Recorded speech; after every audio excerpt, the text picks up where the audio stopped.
현재 한국은 다시 한번 전세계 최초라는 방역의 이정표를 써내려가며 세계의 주목을 받습니다. 한국에서는 잘 거론되지 않고 있지만 특히 독일에서는 아직까지도 왜 한국처럼 성공하지 못했을까라는 언론사 기고가 이번 주에도 올라오면서 전세계에서 가장 선진국이라 믿었던 독일을 자책하고 있습니다. 독일 언론에서 어떤 점으로 한국을 극찬하고 있으며 현 시점에 한국에 일어나는 일도 살펴보겠습니다. 우선 한국에서는 전세계 최초로 질병당국이 접종 인원을 늘리는 것을 승인해 주목됩니다.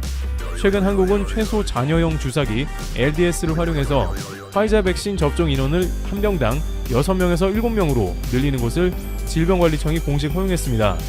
K주사기가 엄청난 역할을 하고 있는 것인데요. 전 세계적으로 백신이 턱없이 모자란 가운데 한국의 주사기가 다시 한번 위험을 떨치게 된 것입니다. 여기에 아스트라제네카 백신의 접종 인원은 10명에서 11명에서 12명까지 늘려도 무방하다는 지침을 공지한 것이죠. 백신 한 병당 접종 인원 수를 이렇게까지 늘리는 것은 전 세계적으로 처음 있는 일입니다. 코로나19 예방접종 대응 추진단은 27일 이런 내용의 예방접종 실시 방법을 전국의 접종 현장에 배부했습니다.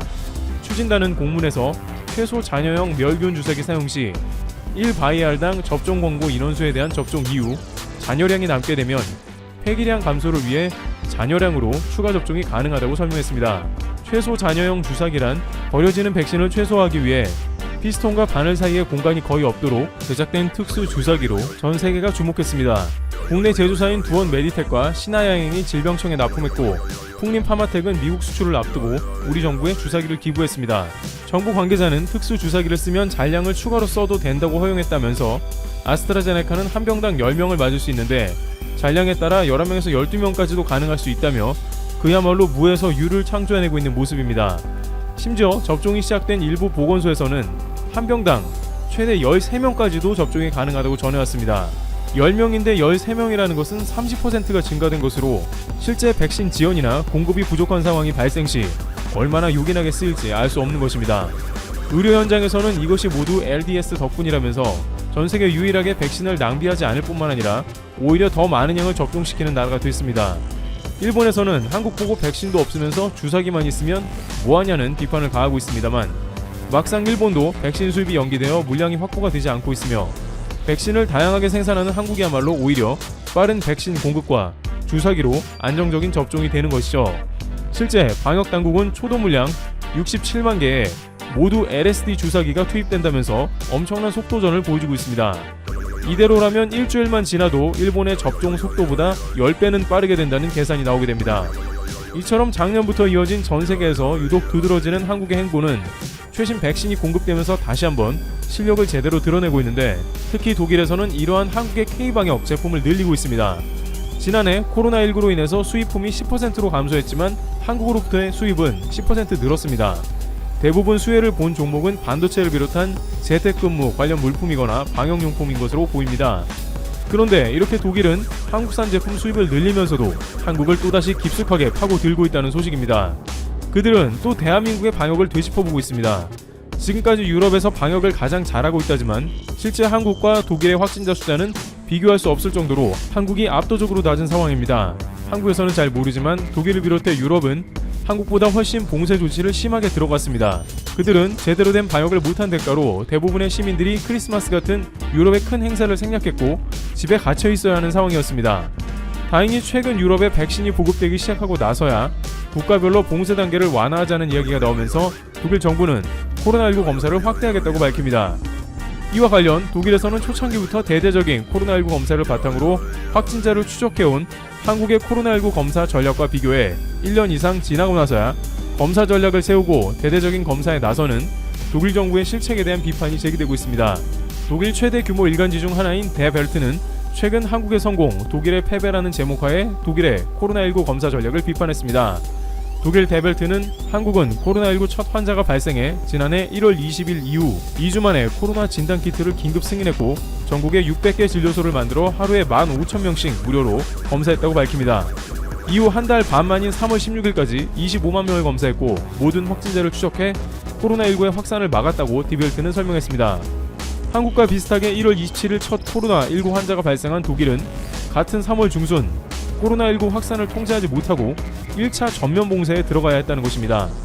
독일은 1년 후 2차 전면 봉쇄 완화를 검토하는 지금에 와서야 대대적인 코로나19 검사 전략을 세우는 실책을 저질렀다는 게 비판의 요지입니다. 독일에서는 증상이 있어야 검사를 받을 수 있고 결과가 통보될 때까지 매우 긴 시간이 필요했다고 디벨트는 지적했습니다. 서울에서 3년째 거주 중인 크리스티안 탁스 프리드리히 나우만 재단 한국 사무소장은 디벨트에 지난 1년간 독일에서 일어나는 일을 보면 너무 실망스럽고 때로 당황스럽다면서 한국은 항상 매우 빠르게 새로운 상황 전개와 모든 확진 사례에 즉각적으로 대응했고 필요한 대응 조처에 관한 소통은 투명했다고 평가했습니다. 그는 그러면서 한국에서는 정부도 야당도 코로나19 사태를 이용해 명성을 얻으려 하지 않는다. 이는 정치적인 사안이 아니라 과학의 영역이고 방역당국은 존경받으며 원칙을 정한다고 말하기도 했습니다. 한국은 또 디지털화와 빠른 속도를 기반으로 인터넷을 활용하고 확진자를 추적해 확산을 막았다고 탁스 소장은 설명했습니다. 이 과정에서 한국 정부는 데이터 보호를 크게 완화했고 주변에 확진자와 동선이 겹치면 핸드폰으로 통보를 받는다는 설명입니다. 탁스 소장은 이로 인해 시민의 자유가 제약되는 문제와 관련해서는 결론적으로 보면 저울질해야 할 문제라면서 시민의 자유권은 전면 봉쇄로 더는 정상적인 삶을 살 수 없는 경우에도 극도로 제약받게 된다고 말하기도 했습니다. 독일의 현실인 것입니다. 탁스 소장은 한국에서는 책임감에 대한 시각이 다르다면서 독일에서는 자유와 책임이 안타깝게도 자주 자유와 이기주의와 혼동되는 것 같다. 개인주의와 이기주의가 뒤죽박죽 됐다고 꼬집었습니다. 한국 정부는 지난해 12월 14일부터 코로나19 확산 속도를 따라잡기 위해 수도권의 임시 선별 진료소에서 의심 증상 없이도 누구나 무료로 코로나19 진단검사를 받을 수 있도록 한 바 있습니다. 그러나 정작 이런 서비스를 제공하고 결과를 하루 만에 받아보는 나라는 거의 없다는 상황인 것입니다. 일본의 경우에는 PCR 검사를 받기가 너무 어려워 사설 검사소를 찾는 발걸음으로 이어지기도 했습니다. 하지만 그 결과는 지난 1월 하루 10,000명에 가까운 확진자가 폭발하면서 장기간 긴급사태를 선언하기에 이른 것이죠. 한국의 선제적인 대응이 얼마나 중요했는지 주요 선진국들의 공세 상황을 보면 알 수 있습니다. 호주와 뉴질랜드의 경우에도 한국과 같은 전면적인 통제와 검사가 매우 어렵고 그렇다고 동선 추적은 개인 정보 보호 문제가 불거지기 때문에 아예 도시 전체를 계속해서 통제하는 방법을 써왔던 것으로 전해집니다. 문제는 백신 접종이 상당히 진행되었음에도 이스라엘을 비롯한 유럽에서 확진자가 오히려 늘고 있다는 점입니다. 백신 접종이 시작되니까 벌써부터 마스크도 벗고 다니며 느슨해진 모습에서 오히려 감염이 더 발생하는 것입니다. 질병관리청 정은경 청장은 백신 접종 후에도 상당 기간 마스크를 쓰고 다니며 방역에 집중할 것을 권고했습니다. 독일은 한국보다 2달 이상 늦었지만 한국의 뒤를 따르는 독일의 검사법 다양화를 통한 대대적 검사 확대 전략이 유럽 내 변이 바이러스 확산으로 인한 3차 대유행을 제어해 3차 봉쇄를 막는 마지노선이 되기를 기대하고 있는 상황입니다. 그런데 이런 한국 따라하기 과정에 문제가 생겼습니다. 이엔스 슈판 독일 보건장관은 다음 달 1일부터 누구나 무료로 코로나19 검사를 받을 수 있도록 했지만 준비가 미비해 다음 달 1일이라는 시일을 지킬 수 없게 됐고 앙겔라 메르켈 총리가 나서 질책하며 문책이 이어지는 등 다소 우왕좌왕하고 있습니다. 메르켈 총리는 현재 방역은 물론이고 일부에서 아스트라제네카 백신도 회피하는 움직임이 보인다. 중국이 현재 한국에 없으면 절대 안 된다는 상황이라는 주제로 여러분들과 한번 이야기를 나누어 보려고 합니다. 우선 디스플레이와 반도체 이렇게 순서대로 얘기해 볼 건데 중국 디스플레이 업체죠. 이 중국 BOE가 화웨이 제재라는 아주 엄청난 큰 산을 만났습니다. 자, 스마트폰 유기 발광 다이오드 즉 OLED 점유율을 끌어올리며 삼성 디스플레이를 바짝 추격하겠다고 자신만만하며 여러 발표를 해왔지만 결국 미궁의 단 한방 화웨이 제재 여파로 시장 내 입지가 흔들리는 모습을 보여주고 있는데요.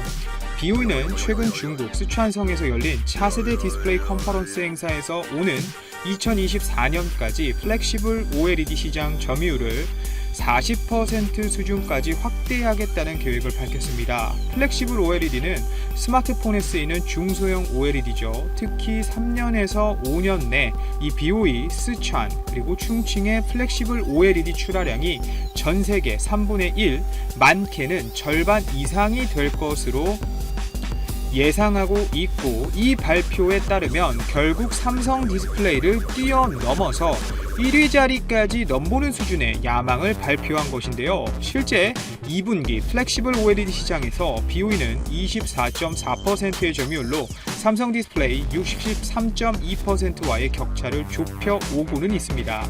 1분기 점유율은 삼성 디스플레이가 81.9%, BOE가 8.5% 수준이었고요. 자, 1분기 기준으로 경쟁을 하고 있다라고 하기에는 사실 점유율면에서 너무나 큰 차이를 보여주고 있죠. 그리고 이제부턴 화웨이 공백으로 인해 공장 가동률이 급격하게 떨어질 것으로 예상되기 때문에 출하량 하락이 예고되고 있는 상황입니다. 우선 업계에 따르면 올 3분기 삼성 디스플레이 A3 공장과 LG 디스플레이 E6팩 가동률은 각각 93% 그리고 96%로 예상하고 있습니다. 하지만 이에 비해 중국 BOE B7 라인 가동률은 3분기 39%, 4분기에는 심지어 22%까지 떨어질 것으로 내다보고 있는데요. 결국 이렇게 되면 중국이 호언장담하던 한국 디스플레이를 잡겠다던 중국 BOE는 전체 스마트폰 OLED 시장에서도 2위 자리가 이제는 위태로운 상황이 되는 것이죠. 2분기 스마트폰 OLED 매출 점유율은 삼성 디스플레이가 66.6%, BOE가 17.1%입니다. 하지만 3분기에는 삼성 디스플레이가 70.8%로 점유율을 끌어올리는 반면 BOE는 13.7%로 떨어질 전망이죠. 특히 4분기에는 BOE가 LG 디스플레이의 2위 자리마저 넘겨줄 것으로 보이는데 4분기 점유율은 삼성 디스플레이 77.9%, LG 디스플레이 12.2%, 그리고 BOE가 6.9% 수준으로 예상이 되고 있습니다. 자, 여러분, 왜 이런 결과가 나오는 것일까요? BOE의 점유율 하락은 사실상 미국 때문입니다. 결국 화웨이 제재에 따른 것으로 볼 수 있죠. 실제 중국 BOE는 중국 정부를 등에 업고 중국 화웨이의 주요 공급사로 무서운 속도로 성장해 왔습니다. 정말 말도 안 되는 자국 기업 밀어주기와 이 보조금 정책이 난무했죠. 하지만 결국 미국 제재로 인해 화웨이가 스마트폰 시장에서 설 자리를 잃게 되는 모습을 보여주자 중국 BOE 또한 화웨이에 부품을 공급해오던 업체이기 때문에 자연스럽게 타격이 불가피한 상황입니다.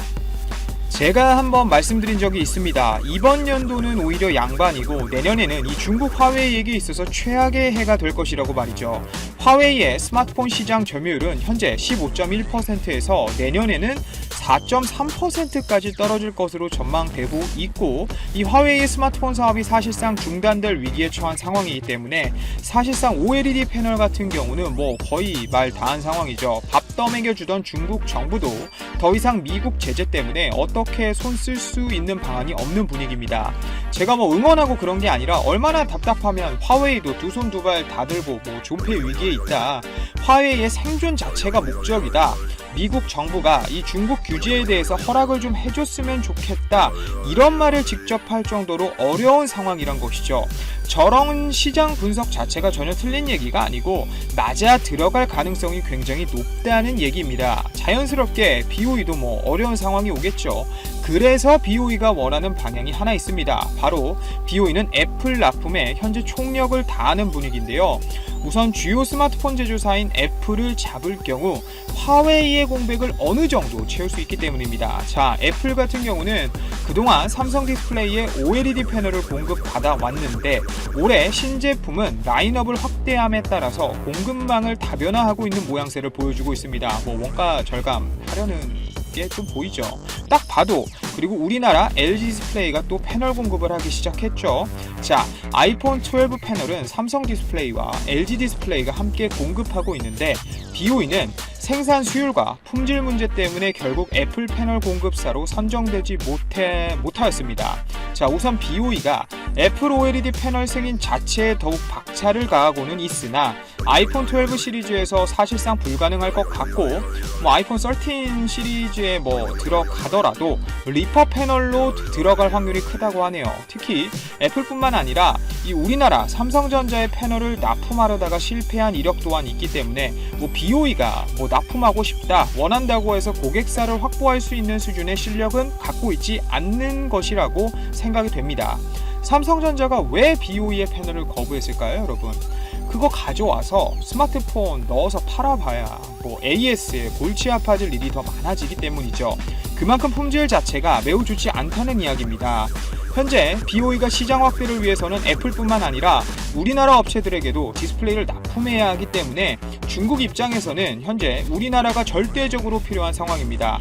자, 디스플레이뿐만이 아닙니다. 삼성이 5나노미터 최신 공정으로 개발한 첫 모바일용 칩셋을 중국 스마트폰 업체 비보에 가장 먼저 공급하게 되었습니다. 삼성의 5나노 칩 출시 일정이 외부에 직접적으로 공개된 건 처음 있는 일인데, 비보는 아시다시피 화웨이, 오포, 샤오미와 함께 중국 스마트폰 시장에서 빅4 메이커로 불리는 꽤나 큰 기업이죠.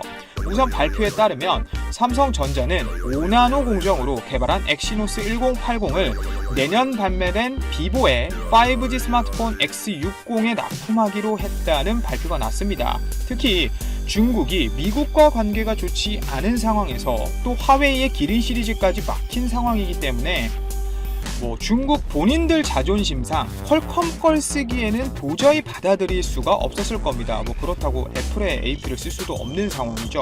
따라서 삼성의 엑시노스를 찾은 것이고, 삼성 입장에서는 엑시노스로 AP 시장 확대를 하려는 목적이 있기 때문에 삼성전자와 중국의 현재 이해관계가 어느 정도 맞아떨어진 것이죠. 작년에도 엑시노스 980을 중국 비보에 가장 먼저 납품한 이력이 있었습니다. 실제 삼성전자는 중국 시장에서 이제는 스마트폰, TV 등 완성형 제품을 팔기보다는 이제는 기업 대 기업, 즉 B2B에 집중하는 모습을 보여주고 있습니다. 과거 중국 업체들은 대만의 미디어텍에서 AP를 많이 사다 썼는데, 삼성이 이렇게 B2B 전략을 바꾸면서 우리나라와의 거래가 많아졌죠. 실제 엑시노스 1080은 최신 삼성의 EUV 5나노 공정 기술을 활용하고 벤치마크 점수 자체도 퀄컴 스냅드래곤 865보다 높다고 비보 측에서 공식적으로 밝혔습니다. 또 1080에 5G 모뎀까지 합친 이 원칩 AP 2100 시리즈까지 곧 밝힐 예정이라고 하는데, 스냅드래곤 875와 성능을 견줄만 하다는 게 현재까지의 정보이기 때문에 삼성전자가 이처럼 엑시노스에 더욱더 힘을 실게 된다면 삼성전자의 시스템 반도체 수익성이 작년이나 올해 대비 아주 크게 늘어날 가능성도 높습니다. 올해에는 아쉽지만 퀄컴의 스냅드래곤 시리즈에 밀린 것이 사실이죠. 비약적인 성능 향상을 보여줄 이 2100 시리즈에선 유럽과 국내 시장을 다시 되찾게 된다면 판매량의 50% 수준은 엑시노스를 활용할 수 있기 때문에 어찌되었건 미국으로 인해 중국은 더 이상 우리나라 삼성전자가 디스플레이 면에서나 시스템 반도체 면에서는 절대적으로 없어서 안 될 상황이 되어버렸네요.